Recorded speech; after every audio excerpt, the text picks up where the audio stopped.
Hello guys, you are most welcome to your channel. This is Ashif Ali. बच्चों, question number 19 का और part आज हम इस वीडियो में देखने वाले हैं। क्वेश्चन पहले रीड कर लेता हूँ मैं फटाफट से। अच्छा, एक चीज़ और, वीडियो अगर वाकई आपको पसंद आ रही है, आपको क्वेश्चन समझ आ रहे हैं, आपको लग रहा है हाँ ये वीडियोस हमारे लिए वैल्यूएबल है, तो वैल्यूएबल तो इतनी है कि आपको ना बोर्ड एग्जाम में बहुत हेल्प करने वाली है। ठीक है, तो प्लीज़ यार वीडियो का लाइक शेयर ज़्यादा से ज़्यादा, जितना ज़्यादा से ज़्यादा आप कर सकते हैं, और चैनल को सब्सक्राइब भी ज़रूर कीजिएगा। इससे क्या होगा, हमें मोटिवेशन मिलेगी। मैं आपके लिए और ऐसी रिसर्च कर करके ढूंढ के जो भी मेरे को लगेगा कि हाँ ये बेस्ट सैम्पल पेपर है हमारे बच्चों के लिए, जो कि बोर्ड एग्जाम में काफ़ी हेल्प करने वाला है, तो मैं ऐसे ही लाता रहूँगा और आपको कराता रहूँगा। खैर, क्वेश्चन पर आते हैं। क्वेश्चन में बोला है, Himanshu limited purchase are running business from Mayank limited for a sum of 1.5 lakh. Himanshu ने ना मयंक से एक बिजनेस परचेज करा है 1.5 लाख रुपए का, और उसको पेमेंट करने के लिए उसने 10,000 इक्विटी शेयर इशू करे। 10 रुपये का एक शेयर था, प्रीमियम था उस पर 2 रुपये, और बैलेंस जो बचा हुआ बैलेंस था उसको उसने कैश में पे कर दिया। एसेट और लाइबिलिटी टेकन ओवर वर, तो कुछ एसेट्स और लाइबिलिटीज़ मेरे को यहाँ पर गिवन दी हुई हैं। मेरे को बस जर्नल एंट्री करनी है यार। ये भी बहुत सिंपल क्वेश्चन है, इसके अंदर भी ज़्यादा हमें दिमाग इतना लगाना नहीं है। देखो कितनी आसानी से क्वेश्चन हो जाएगा। तो इसमें तो कोई वर्किंग नोट भी मेरे को ऐसा कोई खास दिखाई नहीं दे रहा। बाकी मैं फिर भी एक छोटा सा काम कर लेता हूँ। ये जो इन्होंने इशू ऑफ शेयर वाली बात बोली है ना यहाँ पर, उसके अकॉर्डिंग देख लेते हैं। तो इन्होंने यहाँ पर वर्किंग नोट बना लेते हैं। यहाँ पर वर्किंग नोट सबसे पहले बोला इन्होंने वर्किंग नोट में 10,000 इक्विटी शेयर, 10,000 इक्विटी शेयर। एक शेयर की कीमत कितनी है, 10 रुपए, और उस पर प्रीमियम कितना लगा रखा है इन्होंने, 2 रुपए। यानी कि शेयर कितने का हो गया हमारा, 10 जमा 2 12 रुपए का। अब 10,000 शेयर की 12 रुपए के हिसाब से कितने, 1,20,000 रुपए की पेमेंट तो इन्होंने कैसे कर दी, इन्होंने कर दी बाई शेयर। और बचा हुआ अमाउंट इन्होंने सवाल में बोला है कि इन्होंने कैसे पे करा है, बाई कैश।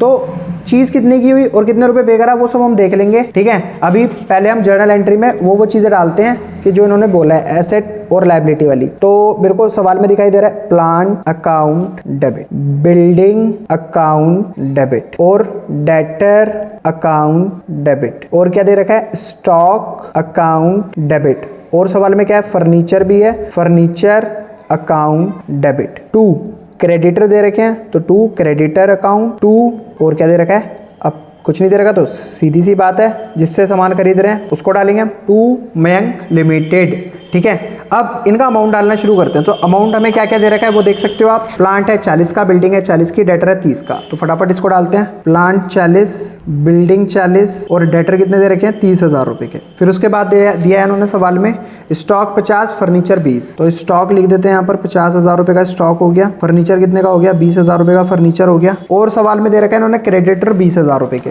तो 20,000 के यहाँ पर आ गए क्रेडिटर। तो भाई 20 से 20 ये तो वैसे ही कैंसिल हो गए। 5 5 3 8 और 4 4 8, 8 और 8 कितना हो गया, 1,60,000 रुपए। इट मीन्स मेरे को कितने पे करने, 1,60,000 रुपए मेरे को पे करने हैं। और मेरे जो पे हो पा रहे हैं, मतलब कहने का ये है, मेरे जो पे हो पा रहे हैं वो 1,20,000 रुपए तो हो पा रहे हैं किससे, इशू ऑफ शेयर, जो भी मैं इशू कर रहा हूँ शेयर, ठीक है, उसके थ्रू हो पा रहे हैं। तो इन्होंने और कोई इन्फॉर्मेशन नहीं दी क्वेश्चन के अंदर। इन्होंने तो कहा है कि 1.5 लाख रुपए पे करने हैं। ठीक है, और बैठ रहे हैं मेरे 1,60,000 रुपए। तो यानी कि ये 10,000 रुपए का बैलेंस किस साइड आ रहा है, तो क्रेडिट साइड बैलेंस आ रहा है। भाई ऊपर वाली चीजें मेरी 1,60,000 की हो गई, अगर मैं क्रेडिट इसके साथ राइट ऑफ कर देता हूँ। ठीक है, मयंक को मेरे को कितने पे करने हैं, 1.5 लाख रुपए पे करने हैं। चलो अगर मैं यहाँ दिखा देता हूँ, मेरे को मयंक को 1.5 लाख रुपए पे करने हैं। ठीक है, तो अभी जो मेरा बैलेंस बचकर आ रहा है, 4 4 8 2 10, 1 लाख तो यही हो गया, और 5 3 1,80,000 रुपए मेरा टोटल आ रहा है डेबिट साइड का। ठीक है, 1,80,000 रुपए आ रहा है मेरा डेबिट साइड का, जिसमें से 1.5 लाख रुपए कैसे पे हो रहे हैं, शेयर और कैश के थ्रू। ठीक है, 1.5 लाख रुपए। तो बचा हुआ जो 10,000 रुपए का अमाउंट है मेरा, जो बचा हुआ 10,000 रुपए का अमाउंट है, वो कहाँ जाना चाहिए, वो जाना चाहिए कैपिटल रिजर्व में। भाई 1,80,000 में से 20,000 तो मेरे यही माइनस हो गए क्रेडिटर के, तो बचे कितने, 1,60,000 रुपए। 1,60,000 में से जा कितने रहे, 1.5 लाख रुपए, किस किस चीज़ को मिलाकर, इक्विटी शेयर और कैश को मिलाकर 1.5 लाख रुपए जा रहे हैं। तो एक्स्ट्रा जो 10,000 रुपए हैं वो क्रेडिट साइड में मेरा बैलेंस आ रहा है। तो बच्चों आपको एक चीज़ बताता हूँ, जब भी क्रेडिट साइड बैलेंस आए ना, तो आप उसे किस नाम से दिखाओगे, टू कैपिटल रिजर्व के नाम से दिखाएंगे। ये हमारा बैलेंसिंग फिगर में आएगा। ठीक है, ध्यान रखना हमेशा। और अगर ये बैलेंस मेरा डेबिट साइड होता तो मैं उसको दिखाता गुडविल के नाम से, कि भाई वो फर्म की गुडविल है। ठीक है, तो 20,000 ही हो गया, 1.5 लाख ही हो गया, और यहाँ आ जाएगा हमारा 10,000 हमारा कैपिटल रिजर्व का अमाउंट। यहाँ पर देखो नरेशन के लिए ना जगह बची नहीं है, तो आप खुद कर लेना। चलो मैं यहाँ करके दिखा देता हूँ। ठीक है, being asset and liabilities taken over by, जिसके भी द्वारा खरीदी जा रही है उसका नाम। सेकंड पॉइंट में आ जाएगा।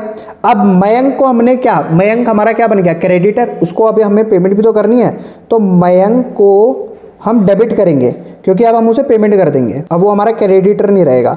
तो टू किसके थ्रू, इक्विटी शेयर के थ्रू, और उस इक्विटी शेयर पे क्या सिक्योरिटी प्रीमियम भी है, हाँ जी बिल्कुल है, तो to security premium reserve account, ठीक है। अब मयंक कितने पे कर रहे हैं हम उसको, इक्विटी शेयर से 1,20,000 रुपए, जिसमें 1 लाख रुपए तो शेयर की वैल्यू है और 20,000 रुपए शेयर का प्रीमियम है। और इसकी जो नरेशन बनेगी वो बनेगी being consideration paid through issue of share, ये हो गई इसकी नरेशन।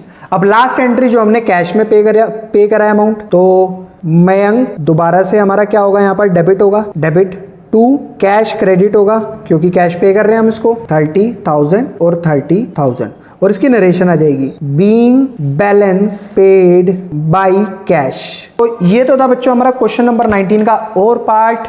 आई होप आपको क्वेश्चन बहुत अच्छे से समझ आया होगा। प्लीज वीडियो को लाइक कमेंट शेयर जरूर कीजिएगा। फिर मिलेंगे आपसे अगली वीडियो में नंबर 20 के साथ, तब तक के लिए धन्यवाद।